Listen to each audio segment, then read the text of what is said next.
Hey, I got news for you from your wiser advisor stove. You know, a stove is one of those things you got in your kitchen. Most people do have one of them, don't you know? In any event, there's that drawer underneath that everybody like me, we put pots and pans in there and so on and so forth. Did you know that that's actually not its use, okay? It's designed to be a heating oven. There's even a sticker on the side of every stove that says that's where you put food and you're not supposed to put junk in there. So we've all been doing it wrong, and I just wanted to share that with you because we're not as smart as we think we are.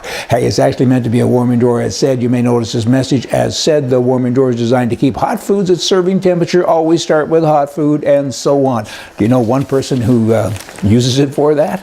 I don't. Okay, in Canada, we got a guy running for the leadership of the Conservative Party. There's actually 14 or 15 guys and even one gal. Maybe two gals, who knew? But in any event, this guy's name is Chong. That would be his last name. And he sends out emails to everybody, and I get them too. His most recent email is this: one of the absolute requirements to grow our party is that the next Conservative leader and, of course, Prime Minister must be able to speak English and French. This is non-negotiable. Canada has two official languages. The next leader must speak both. If you're serious about winning government, the next leader must be able to communicate to the 25% of Canadians who speak French. Well, firstly, he's wrong. We shouldn't have the Official Languages Act in Canada. It's cost trillions and trillions of dollars. Every Canadian would probably have a clear title snowmobile and a Cadillac Escalade if it wasn't for this dumb law.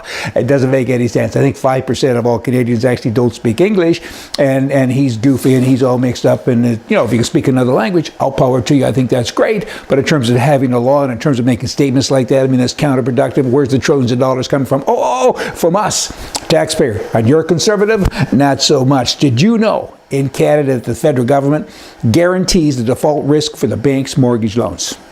Taxpayers take all the risk. All the risk. And the government doesn't actually make any money. The banks make tons of money and the taxpayers take all the risk. So if there's somebody in Halifax and you live in Victoria and he borrows money from the bank and the government guarantees it, it's you. You did it. How do you like it now? This is wrong. It's communistic. It's stupidism. It's just not very nice. And a lot of people don't boil it down or break it down to that kind of level where they seem to or are able to get it.